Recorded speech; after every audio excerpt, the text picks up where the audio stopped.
L'entrée express au Canada, comment faire, quelle procédure? Bonjour la famille, j'espère que vous allez tous bien et que vous avancez dans votre procédure d'immigration vers le Canada. Pour rappel, cette page a été créée pour aider toutes les personnes qui veulent venir au Canada, que ce soit pour visiter, pour travailler ou pour étudier. Cette page est pour vous. Aujourd'hui, nous allons parler de l'entrée express. Avant de commencer, je vais vous demander s'il vous plaît de vous abonner à ma page, d'activer la cloche des notifications et de liker cette vidéo. N'oubliez pas de faire le tour des vidéos qui sont sur ma page. Peut-être vous allez trouver une vidéo qui va répondre à une des questions que vous posez. Si vous avez d'autres questions plus complexes, n'hésitez pas à les laisser en commentaire, j'y répondrai. Qui n'a pas rêvé d'entrer au Canada par la grande porte? Vous trouverez peut-être trop longues les démarches d'immigration. La voie de l'entrée express est peut-être pour vous. Mise en place depuis janvier 2015, vous devez réunir plusieurs critères essentiels afin de pouvoir être qualifié à entrée express. Par où commencer? Il faut d'abord faire le fameux test en ligne. Je vous mettrai le lien du test en barre de description de la vidéo. Ensuite, il faut savoir qu'il existe plusieurs possibilités pour immigrer au Canada via Entrée Express.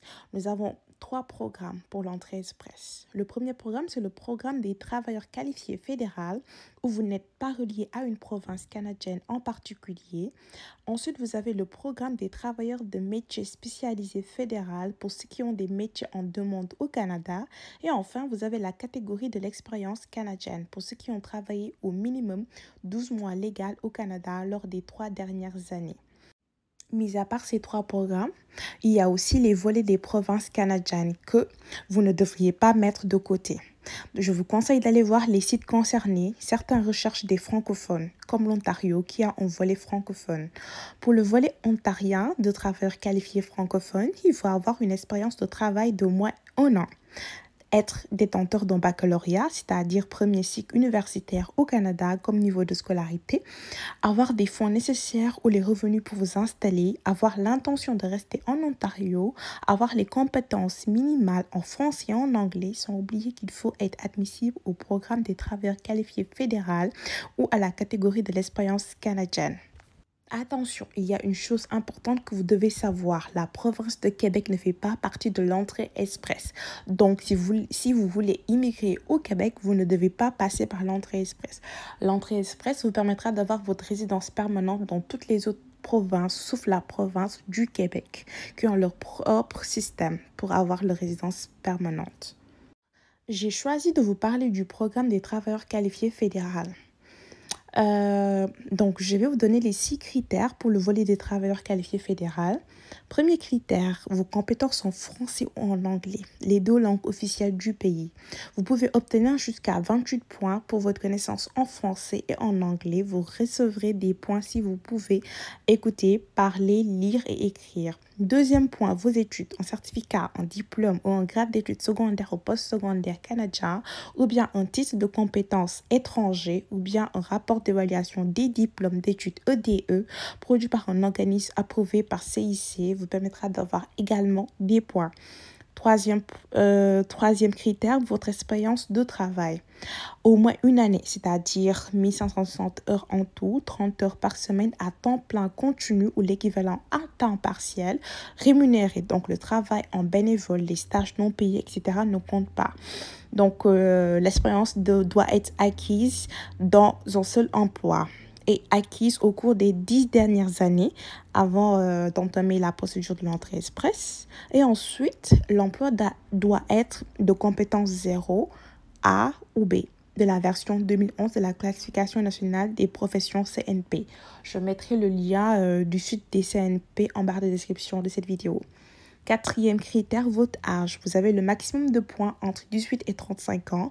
Par la suite, vous perdez 1 point chaque année. Ainsi, à 47 ans et plus, vous n'obtiendrez aucun point pour l'âge.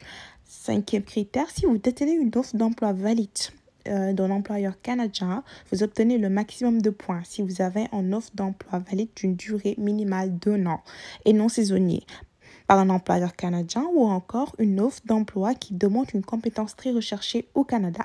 6e et dernier point, votre adaptabilité. Vous devrez, entre autres, prouver vos compétences linguistiques par le biais d'un TEF, c'est-à-dire test d'évaluation de français, ou encore dans IELTS, International English Language Testing System, disponible en anglais seulement. Votre score, comment ça marche? Lorsque vous remplissez votre profil pour Entrée Express, vous obtiendrez un score dans le SCG, c'est-à-dire critères du système de classement global. Votre dossier sera donc dans le bassin de candidats, donc il y aura beaucoup de candidats. Après avoir fait le test, si une province est intéressée par vous, vous serez contacté en recevant une lettre d'invitation. Mais attention, il faut un chiffre minimal pour intéresser une province canadienne et ce chiffre peut changer selon la conjoncture. En effet, selon les dossiers dans le bassin de candidats, les scores peuvent fluctuer. Donc, il est mieux de se référer aux dernières notes des candidats sélectionnés afin de prendre conscience de votre réelle chance d'attirer l'attention.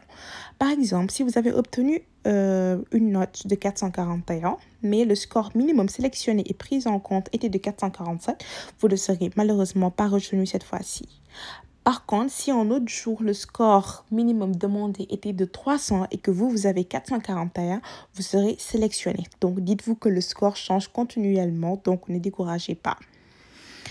En conclusion, assurez-vous d'avoir en main les documents nécessaires pour décrocher l'entrée express. Si vous obtenez un score assez élevé, faites tout de suite les démarches pour les équivalences de diplômes, les tests de français et d'anglais, les lettres de recommandation et autres afin de ne pas perdre de temps lorsque vous entamez la procédure.